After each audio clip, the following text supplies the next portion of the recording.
Welcome, everybody, to another episode of Talkin' Death. We're here live on Twitch, hopefully.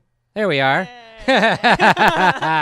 And we're going to recap last night's episode of Game of Thrones. First and foremost, I am the Incredible Jeff. And I am the mother of content. Damn right you are. This is the second episode of this show. Like I said last week, we're going to start doing a lot more streaming on Twitch. We're just dipping our toes into it right now. But we didn't want to miss the final season of Game of Thrones because there's a lot of big Game of Thrones fans here at Death Wish Coffee. Heck yeah. And so every single Monday, make sure you tune in right here on Twitch. This will also be available on YouTube after the fact. After it's over, I'll upload it over there.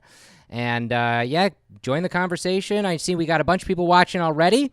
I know everybody wants us to talk about Arya, and we'll get there. Yes. We'll get there. We got a lot to get through. For an episode where a lot didn't happen, a lot happened. Yeah, for sure. So, like I said, subscribe to Twitch if you guys aren't yet. It's free to join, and you'll be able to see all of our new content as we go throughout the weeks and months coming up. We got a lot of fun stuff planned right on this channel. And normally, we'd start talking death with our death list. There's zero deaths. I guess I did write down, the only thing is we did get confirmation that everybody from House Umber is dead. Yep, we did get confirmation. So I guess all of House Umber is now fighting for the White Walkers. And I guess they can conglomerately be on our death list this week. But we don't really have any major characters because this episode was basically the calm before the storm, the eye of the storm, basically seeing a lot of these characters that we have now watched for the better part of 10 years, 8 seasons, and kind of giving that last moment with some of these characters before the end of days. And so next week, our death list, I'm sure, will be... We're going to be here a while next week. Yeah, will be very, very large. And we'll definitely talk about that down towards the end of this episode as well. But let's get in to unpacking what we saw last night on episode 2. Again, I want to say, personally speaking, before we even jump into it, I think this episode was leaps and bounds better than the season premiere. Totally. I thought that if they really wanted to, they probably could have lumped the first and second episode together and just made it a longer episode. Because I think, as we talked about last week, there was a lot of fluff in last week's episode. A lot of reunions, a lot of fan favors. Disney moments.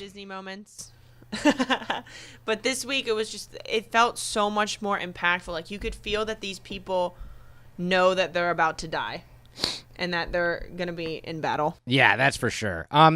You want to knock up here. I'm being told that our mics are a little low, and I'll do that. Nope. That should help. Better? I hope so. If not, keep telling us, we're learning this Twitch stuff as we go. Yeah, you can start screaming. Ah! There we go.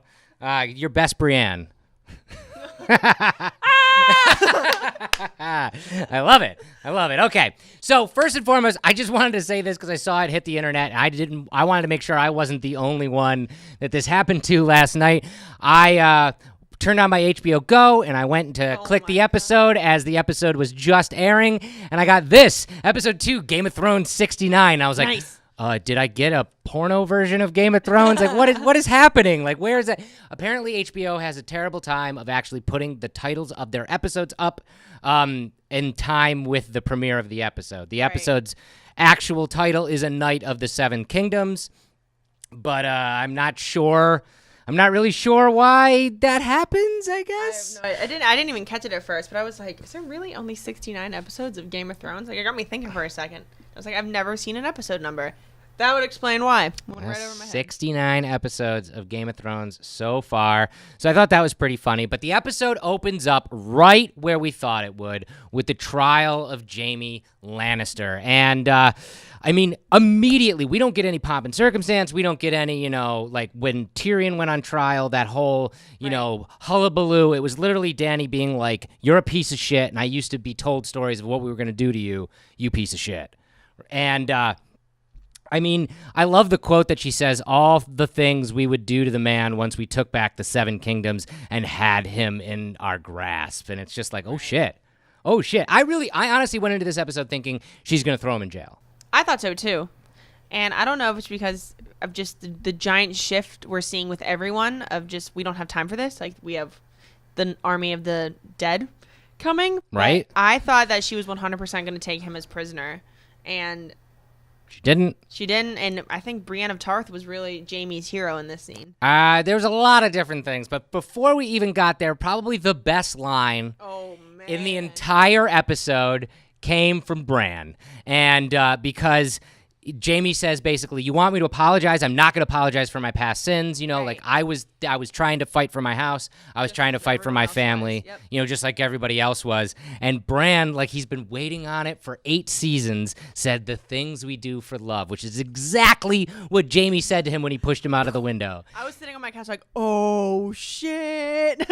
There's 2 things that are very telling about that actual quote. One is that yes, Bran's been sitting on that, and that actually proves that there is the smallest little bit of Bran still in there. Remembers. Because he is the three-eyed raven. We get it. But, I mean, for him to say that quote, he knew the impact of saying that out loud to Jamie. So, therefore, there's that. And then also, it's exactly what everybody of the Starks used to always say, the North remembers. Yeah. And that was the embodiment of that ideal, which is incredible. And then, like you brought up, basically the trial shifts because Brienne, who is not this person, she does not get in front of a crowd and start talking. That's not her character. Right. Gets up and defends Jamie. And that's pretty crazy in and of itself. Like I said last week, I love her. She's my girl. But just seeing her get up and defend, it just proves how loyal she is. Like, her loyalty has never once been tested. Like, she's putting her life on the line every day for Sansa. Said she'd die for her. But went to Sansa and said, he's the reason why you're alive, why I'm protecting you, and you need to remember that. And like John said, you need any body you can to fight what's coming. So why put him in jail? It's the truth. And the other side of that is that, you know, we've seen so many, you know, honorable people, not so many, but enough honorable people in this show. She's probably the top of that list. She's the one who 100% makes sure that she's doing the right thing and that she is, you know, she is out there for truth and justice and all of those ideals that are supposed to be really, really good about that. Right. Yeah, we are getting that you're low again. Here, let me try to knock you up again.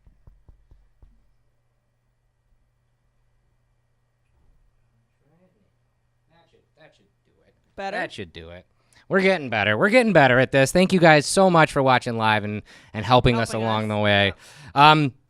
But getting back to that, you know, Brienne not only comes to bat for Jamie, that proves to Sansa that, okay, I should switch my role. Because I think literally before walking into that whole meeting, Sansa and Dany were on the same page. I agree. We were going to throw him in jail, throw the key away, never think about it again. Mm-hmm. But Sansa kind of goes back on that, and that's kind of a little bit weird. I think that not only did that hurt Dany, but then she goes, what does the Warden of the North think? And Jon says, I need every available, you know, man to fight for us. And that's a low blow. The man she loves being like, nope. The girl that she thought she was on the same page being like, nope. So she had no choice but to be like, okay, Jamie can stick around and here's your sword back, which is crazy in and of itself. And I don't think he should have been jailed either. I see that comment on Twitch right now. But I just thought, knowing the way the show goes, I figured that would happen. And I thought that'd be a nice bookend where Tyrion was jailed once and Jamie had to break him out. I figured, what if they threw Jamie in jail and then Tyrion switches sides and actually breaks his brother out because family seems to be more important. And Daenerys is fueled by vengeance. By vengeance. Yeah, I don't know. I just don't know where that would happen. But that final sequence of this trial where we saw Daenerys kind of turned towards Jon and Jon didn't even talk to her and walked away. Yeah. This is the first time they've seen each other since he now knows the truth. Which we don't know. So, yeah, she doesn't know yet. So, I mean, that was really, really, really crazy. But, I mean, again, take what you will from that, but I think that whole sequence with those characters sets up a lot of what we're going to see of whoever lives through this and their relationships moving forward, especially Dany and Sansa, Dany and Jon, and Brienne and Jamie. And Tyrion and Yes. Dany, too. Yes, yeah. Because we saw a lot of tension there. Yeah. I don't think she trusts him at all anymore. I don't know. It'd be interesting to see if he lives after next week, what Tyrion's future is going to hold. Jorah did go to bat for him. I know. That was great. And said, like, you made the right choice making him the hand, even though it should have been me. Right. And Tyrion might be one of the smartest people, if not the smartest person on this show. Right. She did come back and say, like, we need your intelligence. Like, there are 1,000 people here where they don't have your intelligence. So I hope she stands by that. But she's so up and down. She's so up and down. And I want to take a second before we go on to talk about Winterfell. This season is the most expensive season that we've seen, so therefore we're seeing the best sets, the best effects, and that kind of stuff. And I could not get over how amazing Winterfell looked last night. This sprawling scene, we only ever saw the courtyard for the first couple seasons. It was the courtyard and the throne room, and that was it, and now they've opened it up where they can do full shots of the entire Winterfell, where we were literally, as the camera, walking through the courtyard, going into a building, going up the stairs, going down the stairs, going into another room. It was incredible to be able to see all of that. Yeah, the set is unreal. It's unreal. And all of the extras, congrats to this show for just, doing as much as it possibly can to make the reality of it. And if you guys are watching this on HBO, which I'm sure you are, make sure, if you subscribe to HBO, to check out the behind-the-scenes stuff. There's a great featurette about the building of Winterfell and how in that courtyard they actually created a working forge that Gendry works at all working stuff, a working brewery, and a working bakery that's actually baking actual bread on set, which is nuts. That is insane. But it adds to the reality of what we're seeing, which I think is so cool. So moving forward into this show, a couple of the other things I wanted to unpack is we got our final moments, our important moments with some one-on-one characters. And I think that was really important about what this show did as opposed to last week's episode, which was basically just like, remember this person? And now they're in a scene with this person. And it's like, it didn't feel as genuine. Right. This one felt genuine because we were seeing a lot of the characters that we have, again, spent all this time doing with this show, now finally getting that Eye of the Storm moment, maybe the last day on Earth moment with these characters. And first up, obviously, was Brienne and Jamie in the Godswood. And again, we get hammered home that Bran isn't Bran. He's the three-eyed raven. Right. We get it. The dude should start an emo band. I understand. It's ridiculous. But Jamie asks him, this is one of the biggest parts about last night's episode, is Jamie asks him, why didn't you tell them, that it was me that did that to you? And Bran matter-of-factly says, like, you wouldn't be able to help us if I had them murder you. Right. None of this would have happened. None of this would have. Jamie wouldn't have had his arc. Bran wouldn't have had his arc. It wouldn't have set a lot of those things into motion. So actually, Jamie pushing him out of the window in season 1, episode 1, is what set everything into motion, and we now know that.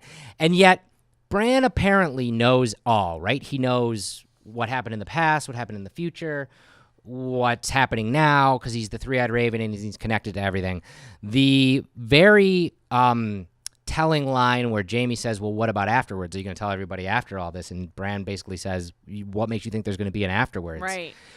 Terrifying. What did you take from that? Did you take that, what makes you think there's going to be an afterwards, the White Walkers are going to win? Or was that directed to Jamie? Was he telling Jamie that Jamie's going to die? I took it more as he was talking personally to Jamie. But that was my initial gut reaction. But I could totally see it being like, no, like everyone's gonna die. Like White Walkers are taking over. I don't know. Bran is a cryptic emo bastard right now, and, and like it's annoying, but it's cool to see him on screen. And it's like I don't know what's gonna happen, but we are getting the battle next week.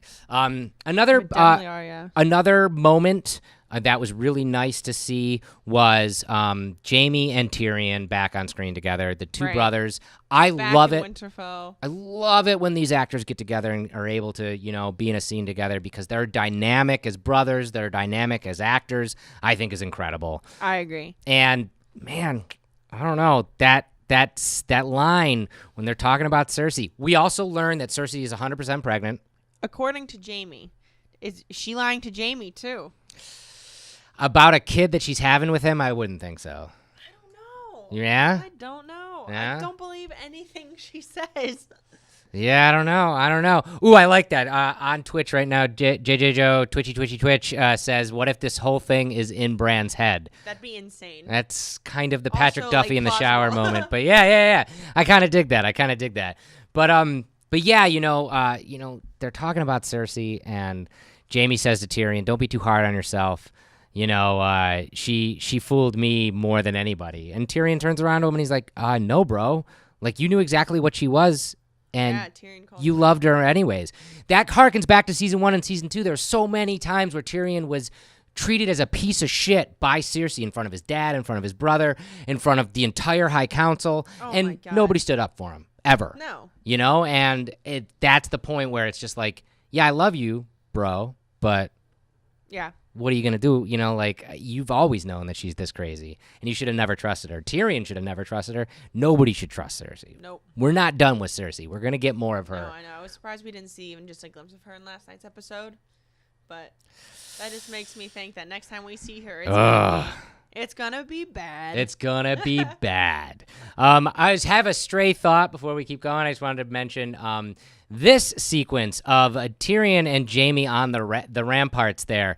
This has become the brand new Rose Garden. Oh my God. Back in the day when we were in King's Landing and everybody would go to the Rose Garden to have a talk, this crazy talk. And in fact, there's a very funny joke that South Park did in one of their famous episodes about Xbox One, where Cartman would bring everybody into one of their neighbors' rose gardens and kept yelling at him to get out of his rose garden.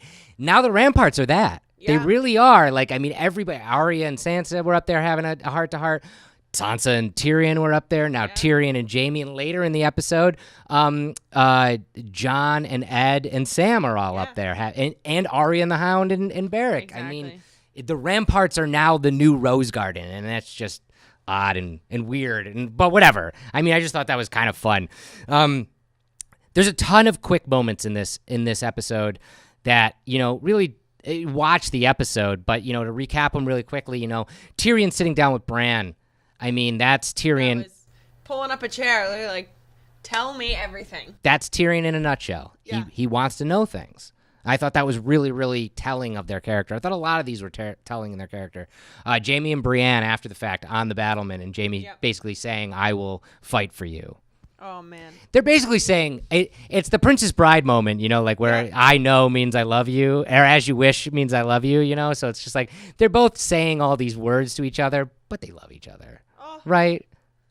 So. Do you think we'll ever get a moment where Jamie and Brienne can be together? No. I was really pulling for Bran and Tormund for a while, too, but just seeing the three of them, it's like this awkward love triangle going on. It's the truth. Oh, and other little moments were when Sansa and Theon met up again, which was really, really nice. Yeah. Because seeing her reaction when she saw him again, do you think that was on character for her? I think it was, because I think we started to see this new side of Sansa where she's a very powerful, leader. She knows how to lead. She's strong, but she's still a human deep down, and that I feel like that was more of her older character. And I think just the emotions getting caught up of, this is the person who saved her from Ramsay Bolton. It's true. While she was so mad at Theon for betraying her family and for taking Winterfell, he did save her. And I think that she still has that human, emotion inside of her to forgive him, which she has, which we saw. And he's there pledging his life to fight for Winterfell now. And just so you all know, it's not just his life, it's also the Ironborn's lives that he brought with him. And we don't know exactly the amount, but let's say at least a longboat worth, right? At least that many people. So I think that was, I definitely think that was something that was worth it for the episode, and was done very quickly. Whereas last episode, again, we would have gotten 10 minutes on that, and we didn't need it. Right. And I think I agree with some of the comments here saying that the Sansa Theon reunion was more impactful than Jon and Arya. Yeah. I 100% agree. Yeah. Like, Jon and Arya may be siblings, but what Sansa and Theon have both been through as people and just what they went through together. That's true. It's true. Super impactful. And then the final little moment that I thought was worth bringing up is when Tormund, Ed, Jon, and Sam all meet up one more time. And that was just great. I love that, that fun little camera trick where Jon's walking up to Ed to go give him a hug, and Tormund just blindsides him. And, so good. It's just so good. It's just a bunch of buddies back together again, and we get that moment. And that's also the moment that he finds out that all the Embers are dead, and everybody who's not in Winterfell right now is definitely fighting for the Night King, which is scary as hell. Because last episode we found out that Sansa was still waiting on a couple different houses to get back to her on if they were going to fight for her or not. Yeah. Now that's not happening. They're definitely part of the White Walkers, which is frickin' terrible. I think one of the greatest parts of that reunion scene too was Tormund literally being like, "Oh, Army of the Living Dead's gonna be here tomorrow, but is that big lady still here?" One of the greatest, another great line. Tormund oh man, this episode had some of the best lines I think of the series so far. Pretty much all from Tormund. Yeah, quite honestly. For sure. Then okay, let's dive into the big moments of the show. First and foremost, obviously, we have to talk about Sansa and Dany talking one-on-one, woman to woman, powerful bitch to powerful bitch. I mean, and that's really what it was. At the end of the day, I'm not slighting that. Dany went in there being like, "You're a woman of power. I'm a woman of power. We understand what that did to each other. Let's work together." Right. Even though you still should bend the knee to me because I'm the queen. Exactly. And I think Daenerys was trying to, exert her power a little bit, but doing it in a way that's like you said, woman to woman. Like, oh, we're both so powerful. But Sansa, being as smart as she is like, well, what about the North? What do you, we said that we weren't going to bend the knee to another ruler. We want the North to remain the North. What are you going to do? And Daenerys is super taken aback, which I really don't know why Daenerys would be that surprised. Right. Given how Sansa's been to her. But some people thought that Sansa doing that was it was bad timing, or she was being kind of a bitch. And I was like, I don't blame her. I would do the same thing after everything that her family and her house has been through. Yeah. No, for sure. And, I think that was perfect characterization of Dany and of Sansa. Again, 100%. Hats off to the writers for pulling those characters together, because we've never seen those two characters on screen, but we've seen them both grow up on this show into their characters and as actresses. And I actually read that Sophie Turner, Sansa Stark, actually said when she was on set, it was like a fangirl moment for her. She's like, I know Emilia, I know Dany off set, but I've never actually been on camera with Daenerys. Yeah, so she was fangirling out about being on camera with the Mother of Dragons, which is really rad when you really think about it. But yeah, I mean, that is huge impact, because that shows that Sansa will do anything to save the North, and that also shows that there's a rift. There's a viable rift between what Dany wants and what Sansa wants. And so even though they are fighting together, they are not together, and Dany knows that, and that might come into play later. Totally. I definitely think that's going to be big issue later. I think so too. Depending on how next week goes. Depending on how next week goes. And speaking of, they built up next week by bringing us into the war room. And this moment was crazy because it was all the major players all around the table basically being like, how do we defeat this army? There's more of them than us. Yep. They do not tire. They do not die. What do we do to stop this army? And when it really comes down to it, there's not much you can do. They basically say, they're going to protect... Bran wants to be used as bait because it reveals that the Night King is after him. Which he offers himself as bait. This is no one else's idea. Which is pretty crazy. So, we're going to see the White Walkers, including the Night King, make a big play to get to Bran. Theon said he's going to, him and the Ironborn are going to sit in the Godswood with Bran and try to protect him, which isn't going to go well. And they're also going to keep their dragons back. That's what I blew my mind, that he said they're going to keep their dragons back to kind of flank if the Night King comes at Bran. Wouldn't you lead with dragons? That's what I thought. I know that they got ice spears and all that other stuff. Yeah, maybe they're just proceeding with caution, but I'd be like, just send the dragons out. But maybe they don't want to risk it with the ice dragon. I don't understand. They didn't even bring up the ice dragon. I know, but they know the ice dragon exists because Bran told them, yet there is no way that they shouldn't be thinking about that. They're just basically Jon's like, if we kill the Night King, everybody dies. Fall. So that's the tiny window. And I don't know if you guys got this reference, but I totally felt Star Wars in this moment, A New Hope, when they're all around the war table and they're basically like, we can destroy the Death Star by firing a torpedo in a 2-inch tall exhaust port, and everybody's like, really? How the hell are we going to do that? It was the same moment where Jon was like, we have to kill this one dude in a sea of dead dudes. Of thousands of people. Yeah, and it's like, well, how the hell are we going to do that? And they're going to leave their dragons back? We're going to see how this all plays out. I don't think the Battle of Winterfell is going to go well. I really don't. I don't either. But yeah, we'll see. We'll see. At least we got a setup. We know that Davos is going to lead the charge. Davos and Brienne are both going to be on the flanks, and the rest are going to stay back and try to protect Bran and the walls. I don't know how well it's going to work out for them. But regardless of that, the talk of the episode, everything that everybody wants to talk about is obviously Arya and Gendry, however you want to pronounce it. But these two characters, we've kind of watched tangentially through all of it. And in the beginning of the episode, we see them interact as he's blacksmithing, kind of a throwback to season 2, where she sees him do that again. And he gets a little taste of who she actually is. That's interesting, right? I mean, like, I don't know what that really entails to show that she can fight and also he can fight a little bit. I don't know if we're going to see them both on the front lines or how they're going to be utilized in this battle, because they're both kind of wild cards. Yeah. Right? Yeah, that's a very good point. Like, I don't know. I don't know what we're going to see. But we do see them interact there, and then obviously the big scene at the end. Oh my God. What were you thinking when you watched this? This happen? My first reaction was, I knew they were flirting. I knew it was happening, but I didn't think it would happen this quickly. But then again, we don't have time. And Arya explicitly says, I want to know what sex is like before I die. And I think that's important, especially for a hero's journey. I know a lot of the internet is weirded out by it because we grew up with Arya. Arya was 11. Macy Williams was 11 when she started on the show, and she's 22 now. So it's almost like watching your little sister, have grow sex up. for the first time, and that's weird. I get that. But as her hero's journey, it would suck if she didn't, experience that once. I think it's a good way to portray that she's a grown woman now. And she is a cold-blooded killer also. People are fine with that. And it's also showing her humanity. Yes. The Faceless Men tried so hard to make her no one, and she successfully learned all of those skills but never became no one. She is still Arya Stark.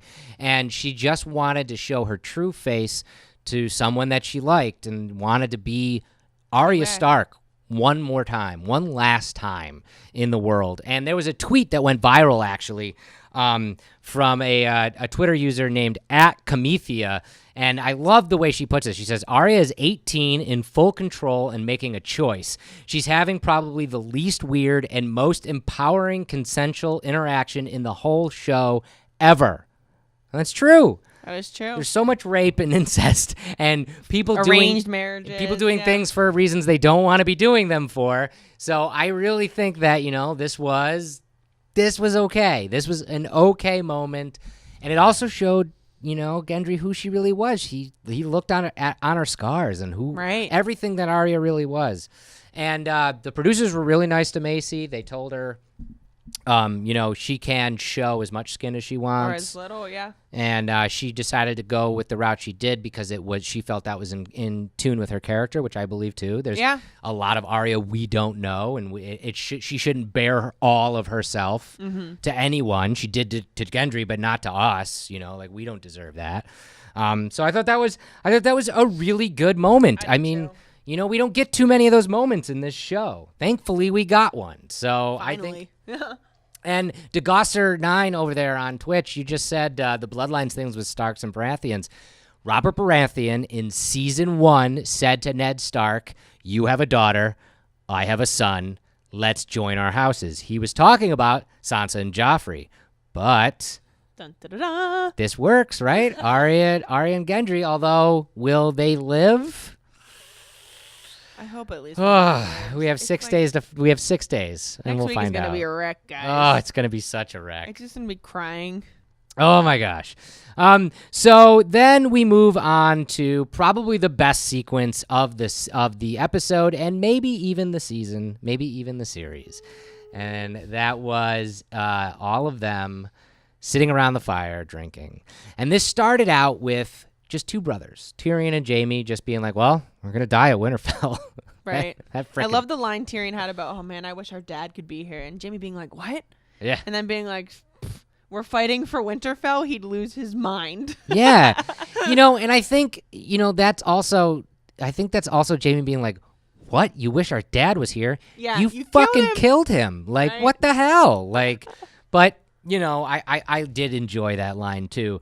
And so they're sitting there, and then Brienne and Pod come in to get warmed by the fire, and then Davos, and then Tormund. And it's all of this motley crew of once enemies, now Big friends. time. Yeah. And what an incredible sequence of just, telling stories. Okay, Tormund telling his origin. What the hell? What did you think of that? I was just like, it was so on character for him. And, the actor who plays Tormund did such a good job. He's done an incredible job just embodying a wildling. Totally. Like, it shows how different wildlings are from anyone who was raised south of the wall. Yeah. And I think it was just nice humor to add to like a very otherwise, it wasn't a dark scene, but they're talking about like, oh, we're going to die tomorrow. We're going to die. And I feel like he added some humor to that. I love Tyrion's line, though, where like, "I think we might all survive." And everybody just laughs. Like they've all accepted it, which was also another crazy part of this episode. Yeah. They were also accepting like, yeah, I'm going to die tomorrow. Well, when the cards are stacked against you, Right. What else can you do? you kind of look at that. But I mean, again, it's like, I love that Tyrion is like, look at all of the crazy shit we've all been through, and we're still here. And we're here, yeah. As a betting man, which Tyrion is, he's like, maybe we do. Maybe we do live. Stranger things have happened. But we'll see. The greatest part about this entire sequence, obviously, was the name of this episode, A Night of the Seven Kingdoms. Brienne does what she's always done, is this truth and justice warrior. She's the most honorable person on this show. Easily. And even though she's always wanted to be a knight, she knows that no women can be a knight, and it's never something that has stopped her from still trying to be the best person she can be. Yeah. So with Jamie saying that, I can knight you, a knight can knight a knight, which I looked up, and that's bullshit. That's George R.R. Martin shit. That's not like, because I was thinking to myself, I was like, if that was really the case, like in medieval times, wouldn't knights just be like a plague on everything? Like, you're a knight, and you're a knight, and you're a knight. Now all these knights band together, and they can just overthrow a government. But that's not the case. That's just in this fantasy realm. But it was really cool because, again, Tormund with the best line: "If I was a king, I'd knight you 10 times over." Oh my God, so good. Like you take this like tear-jerking moment, and then Tormund's just like, "Hey, big lady." Hey, big lady. At least we're going to die together. He's adorable. He's adorable. He loves her so much. Gwendolyn Christie, oh my God. and her facial expressions when Jamie is knighting her is I started tearing up. Ah. I had big time chills. so good. But again, if for fans of fantasy or RPGs or stuff that isn't rooted in like a Disney ending, doesn't that just feel like, oh, this is her death sentence? Right? Like she's you're knighted. finally a knight. It's like, here's a ray of sunshine before you die. Yep. And then her memory will be, she was a knight. Ugh. I hope not. Please don't kill her. Oh man, if she I just dies next week, this show on Monday is just gonna be me crying the whole time. it just might be. So tune in next week for Shannon's lots tears. for lots of crying. And then before we move on from this sequence, I do want to mention that incredible song from Podrick. His voice is beautiful. I'd never expected that from Podrick. So the again, if you watch the behind the scenes stuff, they explain this. The producers were like, we want to put a song in this moment. An original song. And they wanted it to be an original song. It's based on a song that is in the books that George R. Martin actually had a couple lines of, and they fleshed out with lyrics and words. And they were like, who the hell's going to sing it? Is Tormund going to sing it, or is Brienne going to sing it? Tormund to break into song. And it just came to be that the actor who plays Podrick actually had a good singing voice. Beautiful. And that is one continuous shot. As the camera goes around, it's on a gimbal and it's on a track, and as it goes around, everybody's sitting around, he keeps that in tune and in time the entire time. So kudos to him. I'm seeing a lot of Podrick Payne for American Idol or Westeros Idol. I agree. Like, God. like you're going to King's Landing. That just reminded me of the scene in Shrek 2. Don't they do that? Yeah. With all the knights singing. Oh, totally. But I mean, what's really cool about that song is it's an Easter egg that very few of us even got. On Easter. On Easter, even, yeah. The name of the song is Jenny of the Old Stones. And if you listen to the credits of the episode, it's actually sung by Florence and the Machine. It's not theirs, but they got Florence and the Machine to actually sing over the credits. But it's a completely original music and lyrics for the show.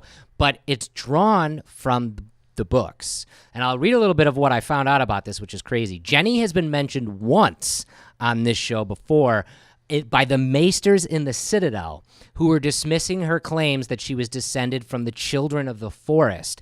And more significant than that is the fact that Jenny was married to Duncan Targaryen, who was named after his friend Duncan the Tall, who is supposedly Brienne's father. That's right. Okay? And Duncan Targaryen forfeited his claim to the Iron Throne in order to marry Jenny, which put in motion everything that led up to Rhaegar forfeiting his throne to marry Ileana and make Jon. So this song has a lot to do with what is actually going on. And it was just this beautiful piece sung by Podrick. And oh my gosh, that the line that he drones on as we see the rest of the characters never wanted to leave over and over again. I'm getting goosebumps again just talking about it. It was crazy to talk about that. Like, because, I mean, we're seeing all of these characters never wanting to leave. But that line, I'm getting choked up, I think is all of us. Oh, my God. As fans of this show, we don't want to leave Westeros. We don't want to leave this story. And we're at the end game, to quote an Avengers reference, but I mean, we are. We're at the moment where there's a point of no return. We are all invested. We're going to watch these last 4 episodes, and then it's over. Like, done. And I never want to leave. God.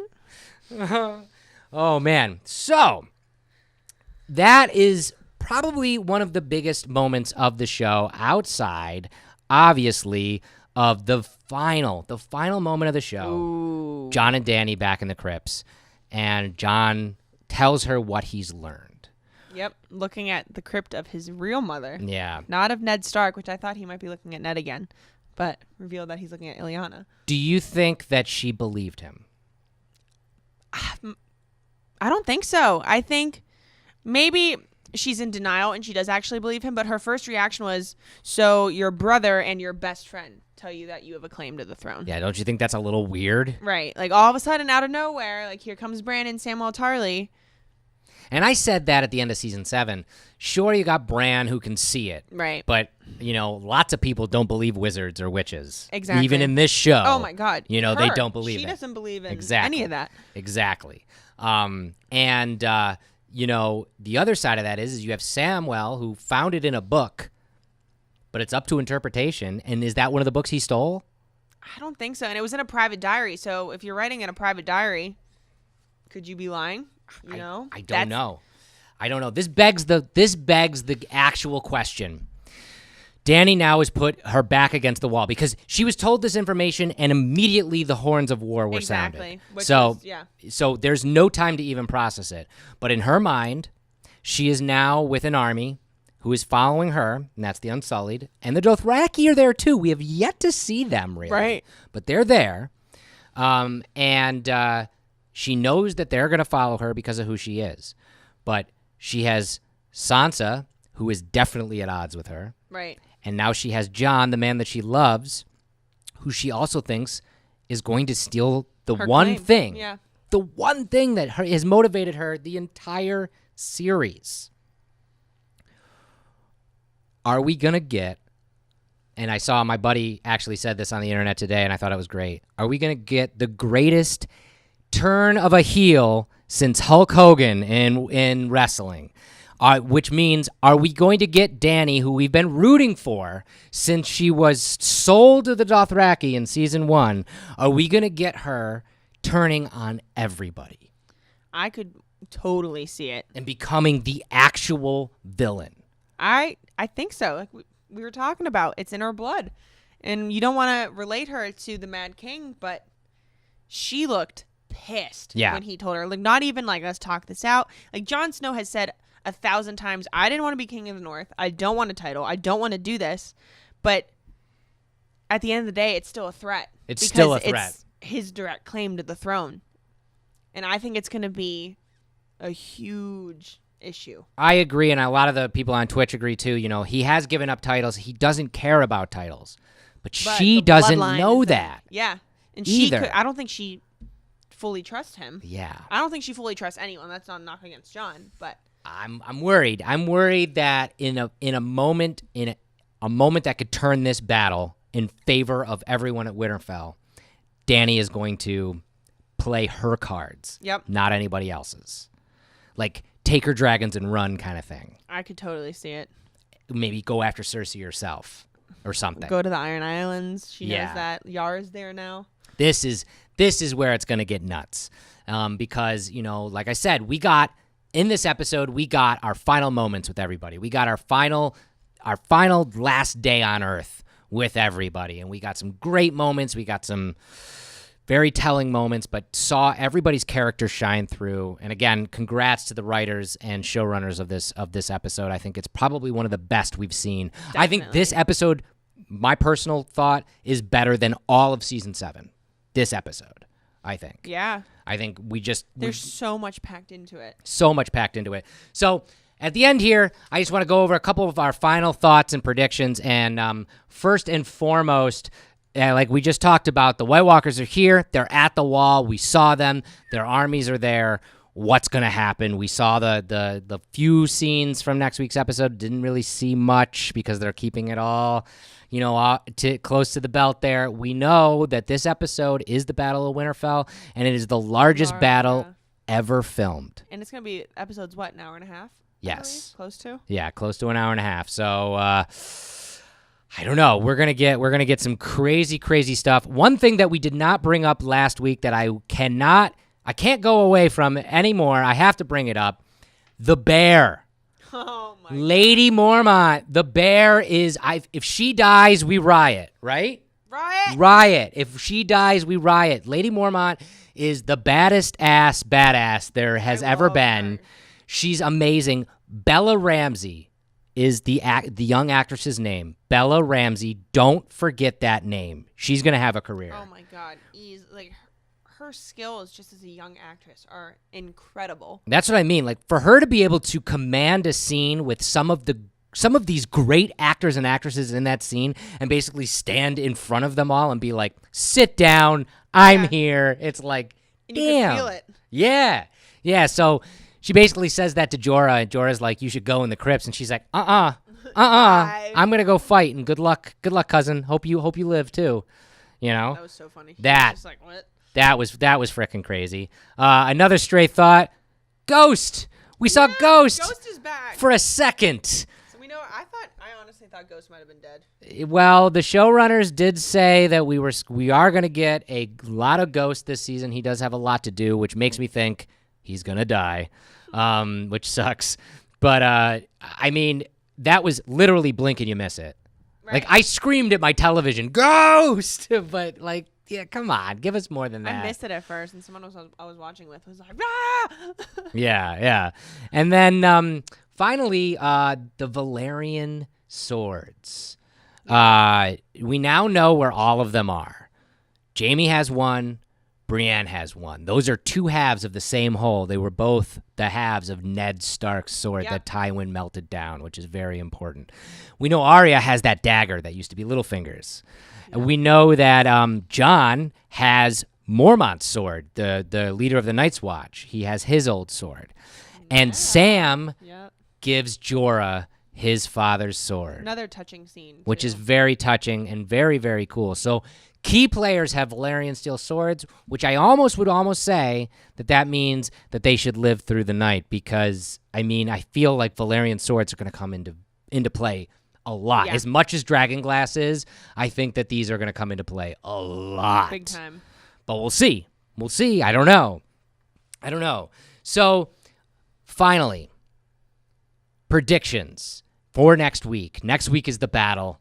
Who do you think's going to live? Who do you think's going to die? Do you have? I'm not saying everybody, but I truly think that Sansa's going to live. Okay. I think that she is. I don't know how safe the crypt is going to be, but I see her surviving.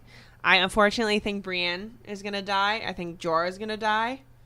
Tormund might too, because we're seeing them all on the front lines. Podrick. I think we're going to see a lot of death. I'm not sure about Tyrion and Jamie, though. Yeah. Well, here's what I did, is I started to walk it back from people that I feel have something left to do story-wise after the Battle of Winterfell. That is very true. So I feel like Jon, Dany, Sansa, these people have to deal with Cersei. Yeah. Like Samwell, I agree with the internet. I think Samwell is the one who is writing the Song of Ice and Fire. I think, I wouldn't be sad. I wouldn't be sad if the final scene of the final episode of this entire series is a time jump 50 years in the future and an old Maester Sam is writing the Song of Ice and Fire. Because somebody has to tell the story. Right. Somebody has to. So I think he's going to live. I think Bran is going to live, but Bran becomes a tree. Yeah. Bran's going to just live, but not in a body. Which makes me think that why I've got this picture up right here, I think Theon is going to sacrifice himself to save Bran, to allow Bran to transcend and become the three-eyed raven. And I think it'd be a very fitting death for Theon to die protecting Winterfell. Yeah.